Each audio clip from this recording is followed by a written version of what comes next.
По првиот круг на локалните избори во 44 општини официјално е завршен изборот на градоначалници, објави Државната изборна комисија. Досега се чекаше на објавувањето на нивните конечни резултати поради тоа што во 11 општини беа поднесени приговори кои биле одбијани.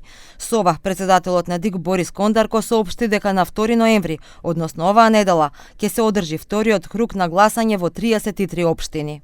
11 општини каде што се приклучуваат на 33 општини за кои во четвртокот објавивме избор и конечни резултати за избор на градоначалници, каде што изборите се завршени во прв круг. Така што вкупно со денешнава објава на 11 општини за избор на градоначалник во прв круг и претходните 33 од четвртокот каде што немаше приговори, вкупно се завршени 44 општини каде што е извршен избор на градоначалник во првиот изборен круг. Во однос на советите на општините исто така беа поднесени приговори, но се усвои единствено во 3 избирачки места во Шуто-Оризари. Единствено остана една општина со 3 избирачки места кои се поништени од страна на Управниот суд и тоа е општината Шуто-Оризари.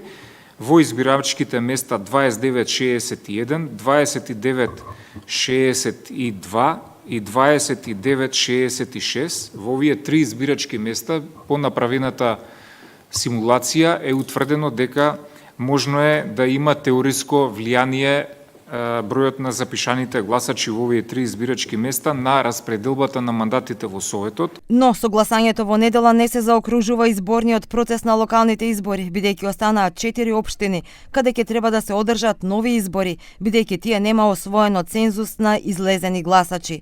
Тоа се општините Гостивар, Врапчиште, Центар Жупа и Маврово Ростуша и таму гласањето ќе се одржи 60 дена по завршувањето на вториот круг на локалните избори.